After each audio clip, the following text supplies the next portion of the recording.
오늘 본 말씀을 통하여서 세상의 소금이라는 제목으로 은혜의 말씀을 나누기 원합니다. 오늘 본문은 그리스도인들이 이 세상에서 어떻게 살아야 할지를 알려주시고 있습니다. 예수님은 너희는 세상의 소금이다, 빛이다 라고 말씀하셨습니다. 여기서 우리는 중요한 내용을 알 수 있습니다. 먼저 그리스도인은 이 세상과 떨어져 사는 고립된 존재가 아니라 오히려 죄 많고 문제 많은 이 세상 가운데서 적극적으로 뛰어들어 관계를 가지면서 살아가라 라는 말씀입니다. 예수님은 너희는 교회의 소금이다, 교회의 빛이다 라고 말씀하지 않으셨습니다. 세상의 소금이다, 세상의 빛이다 라고 말씀하십니다. 그것은 우리의 삶의 자리가 꿈과 이상을 쫓아서 세상에서 도피하고 멀리하는 것이 아니라 우리가 살고 있는 이 현실이라는 것입니다. 마치 물 위에 떠 있는 배와 같습니다. 배는 육지에 존재하지 않습니다. 배의 주소는 바다입니다. 그런데 놀라운 것은 결코 바닷물이 배 안으로 들어오지 않는다는 것입니다. 그리스도인들의 현 주소는 이 세상 속입니다. 즉 소금과 빛처럼 이 세상 속에서 책임을 지는 존재입니다. 두 번째로 그리스도인들은 항상 내가 누구인가를 생각하며 살아야 됩니다.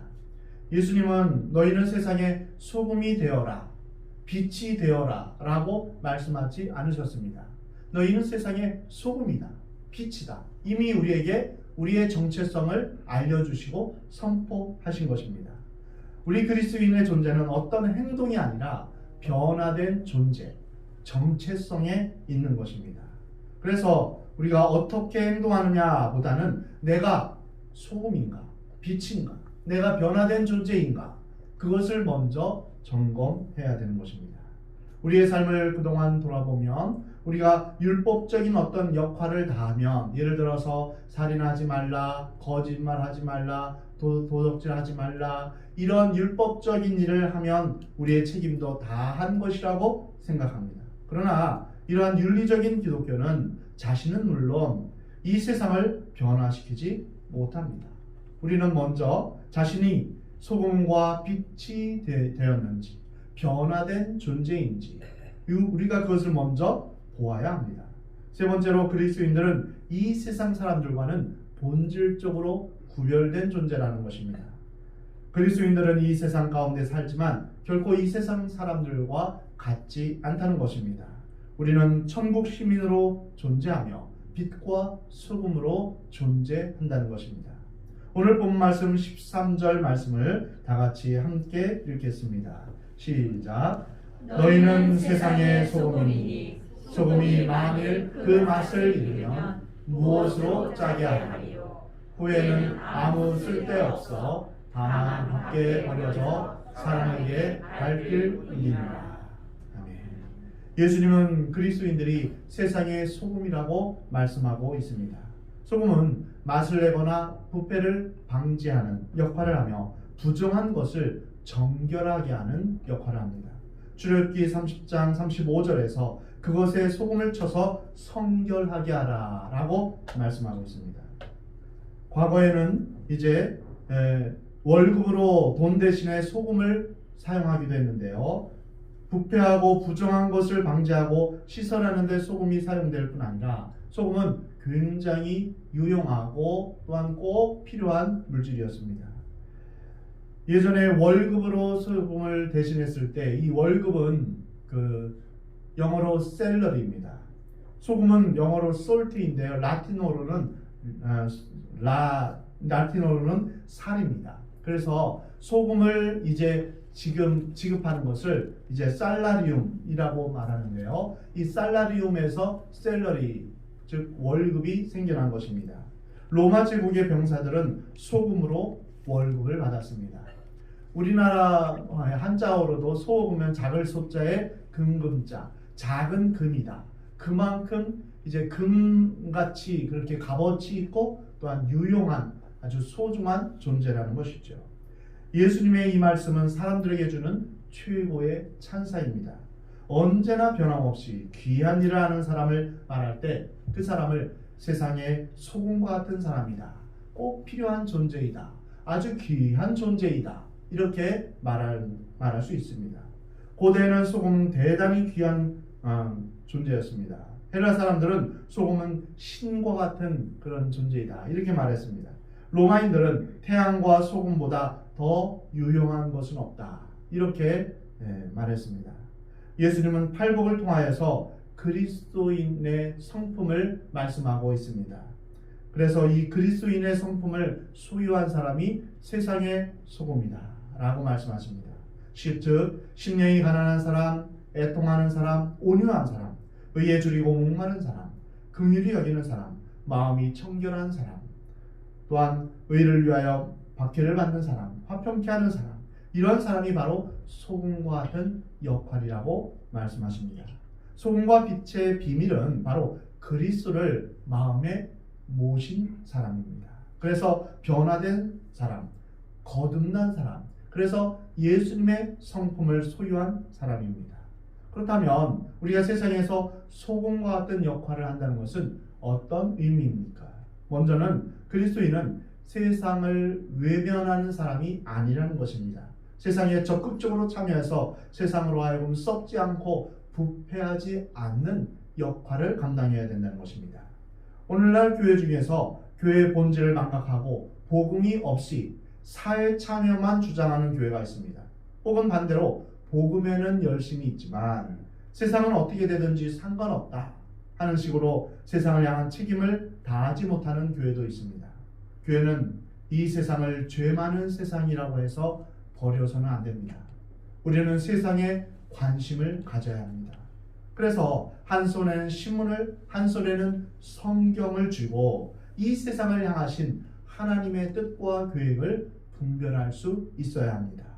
죄로 인해 썩어져가는 이 세상 속에서 소금과 같은 방부제 역할을 감당해야 합니다. 두 번째로 이 말씀은 세상의 본질이 무엇인지를 우리에게 알려주십니다.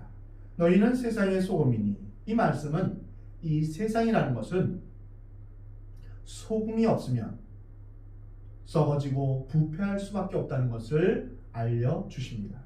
이 세상은 마치 죽은 생선과 같이 썩고 냄새나고 부패한 곳이라는 것을 말씀하십니다. 왜 생선이 썩고 부패할까요?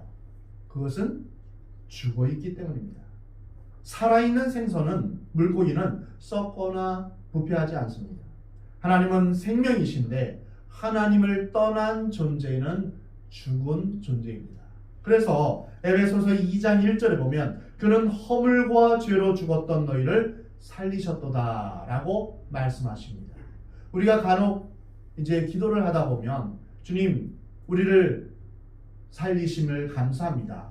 허물과 죄로 죽을 뻔한 우리를 살리심을 감사합니다. 이렇게 기도하는데 사실은 정확하게 표현하자면 허물과 죄로 죽었던 우리를 살리셨음을 감사합니다. 이렇게 표현해야 되는 것입니다. 예수님을 믿게 되면서 하나님의 생명과 연결된 것입니다. 그래서 예수님을 믿기 전과 후는 완전히 다른 존재가 된 것입니다.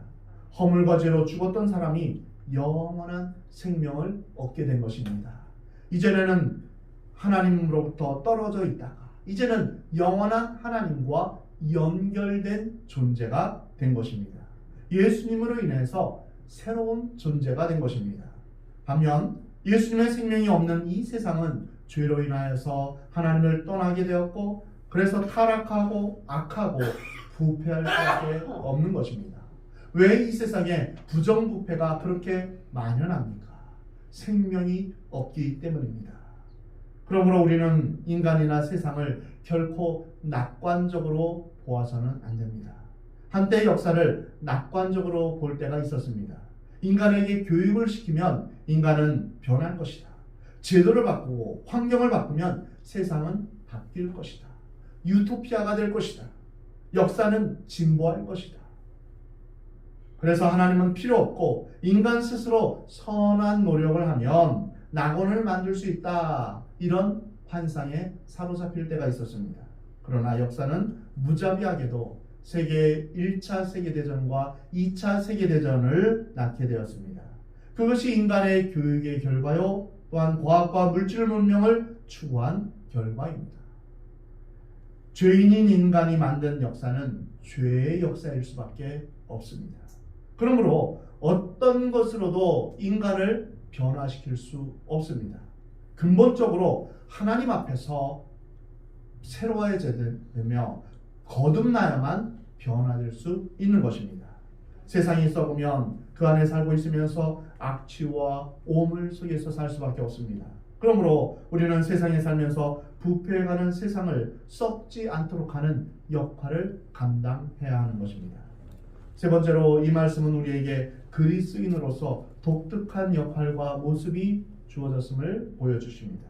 소금이 되라는 것은 세상에서 방부제 역할을 망각하거나 맛을 잃어버린 가짜 소금이 되어서는 안 된다는 경고를 하십니다. 대부분의 그리스도인들은 세상 사람들과 다르게 사는 것을 부담스러워하거나 두려움을 가집니다. 그래서 썩어가는 세상 가운데서 자신이 그리스도인임을 긍정도 못하고 부정도 못합니다. 그래서 식사기도도 이제 다른 사람이 안 보는 틈을 타놔서 아니면 물건을 떨어뜨리면서 죽는 척하면서 그때 잠깐 기도하는 그런 사람도 있다고 합니다. 우리는 그렇게 세상과 적당하게 동화되어서 내가 그리스도인임을 다른 사람이 모르게 그렇게 살아서는 안 됩니다.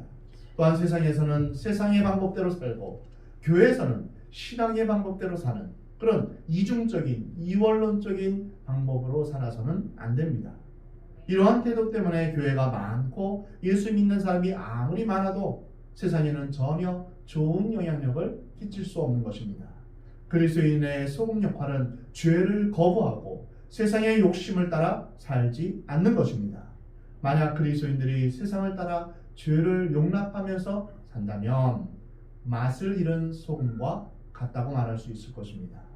어떤 그리스도인들은 성경에서 말씀하시는 명령을 내게 주시는 말씀으로 여기고 구체적인 행동으로 실천하는 것이 고통스럽게 여기기 때문에 그것을 주저합니다.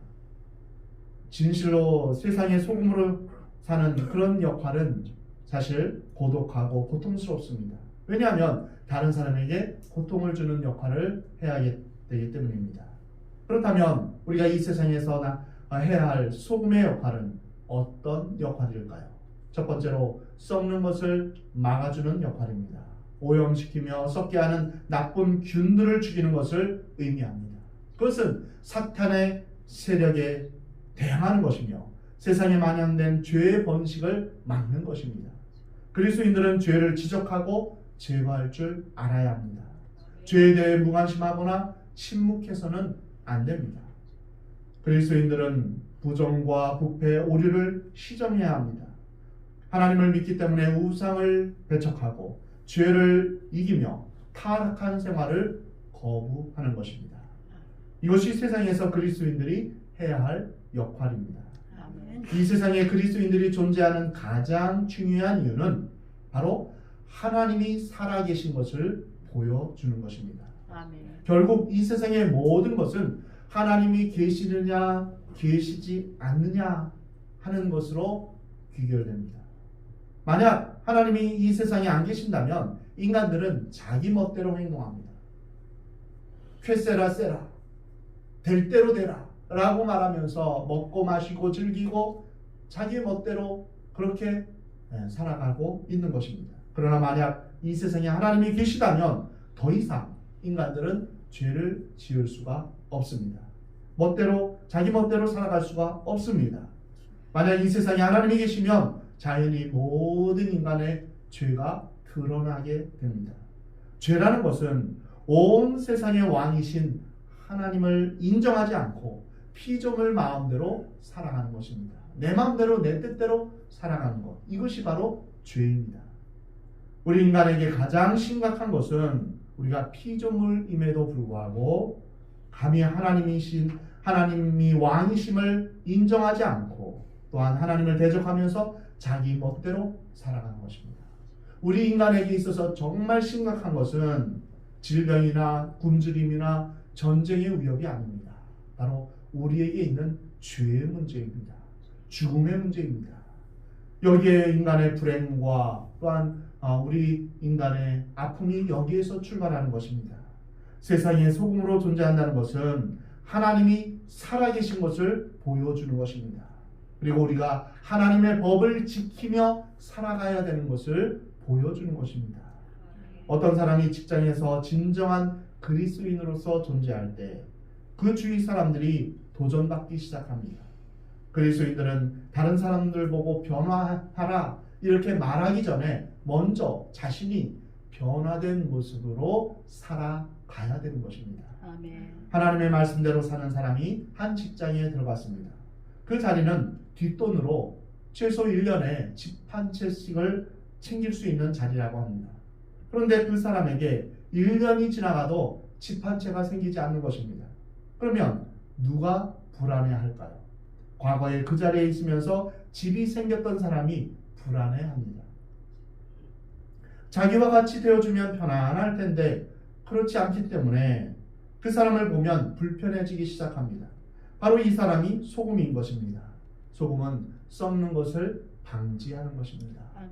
여럿이 함께 죄를 지으면 그것이 즐겁게 느껴집니다. 근데 어느 한 사람이 안 돼, 그것은 나쁜 짓이다 라고 말하면 이제 다른 주위 사람들이 불편해하죠.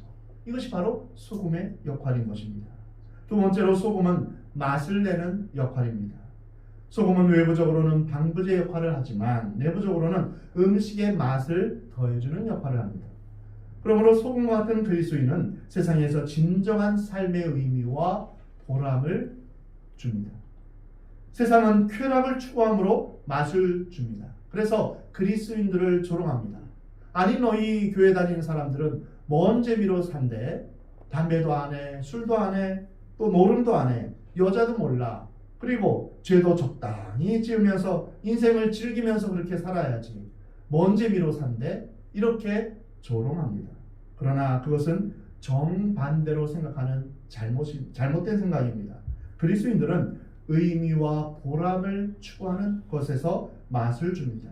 그리스도인들이 있는 곳에는 바른 목적이 세워지고 바른 방법이 주어집니다. 그래서 모든 사람이 기뻐하고 즐거워하며 편안을 누리는 것입니다.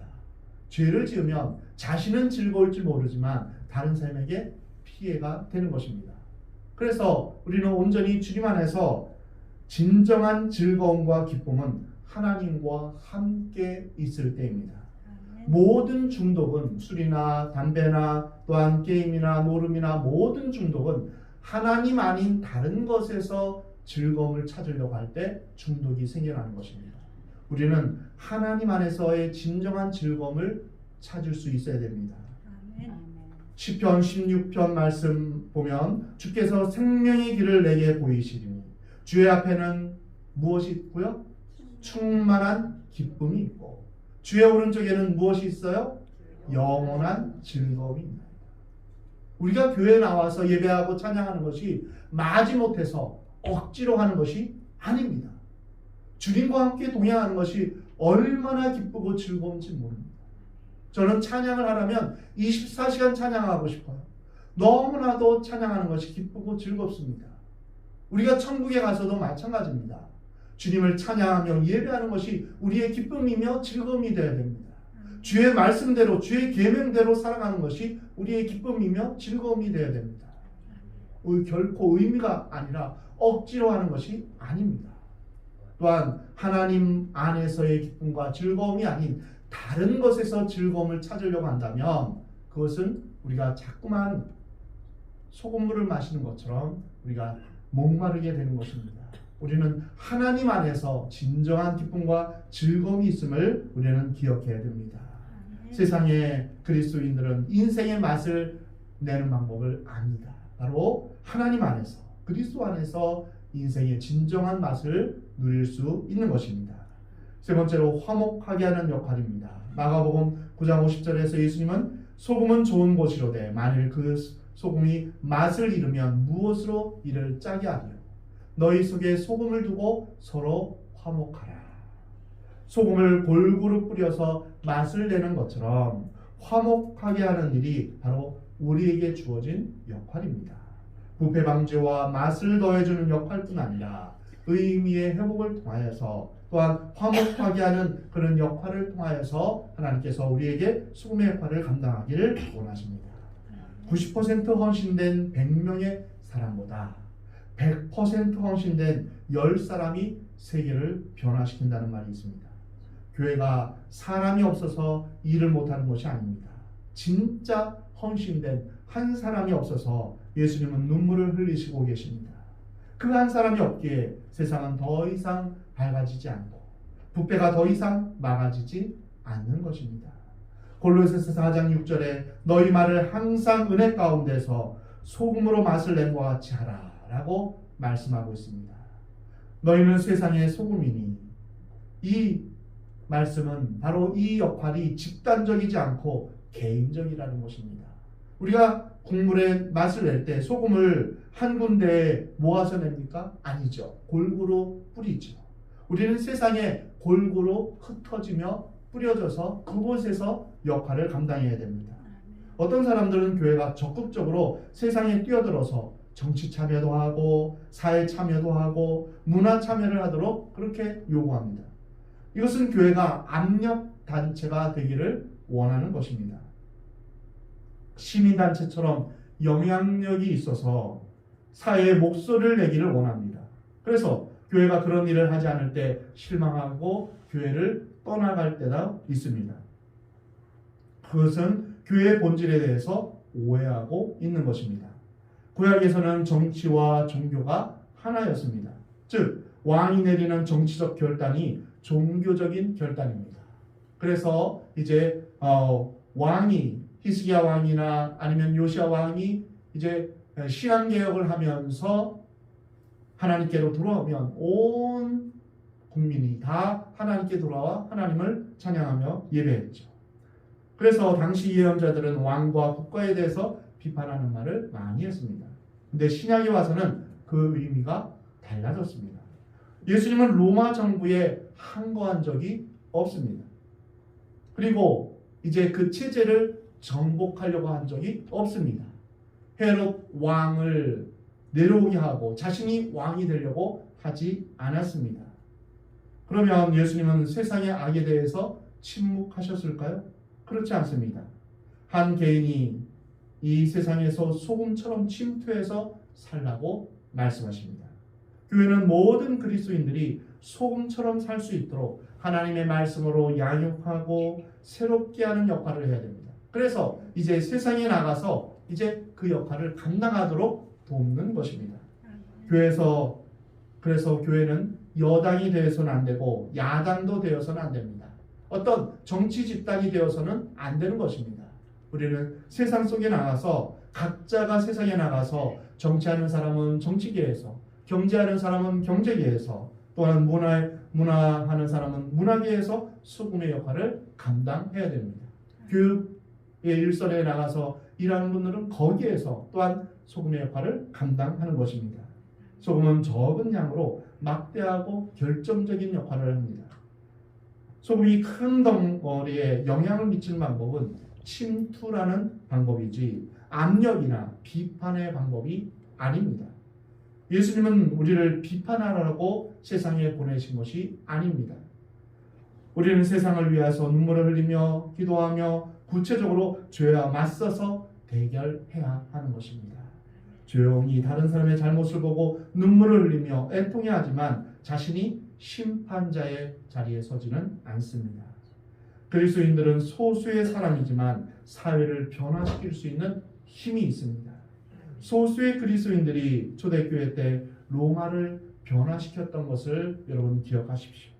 그들은 주님의 말씀대로 그리스도인의 성품을 가지고 예수님의 성품을 가지고 살았던 것입니다.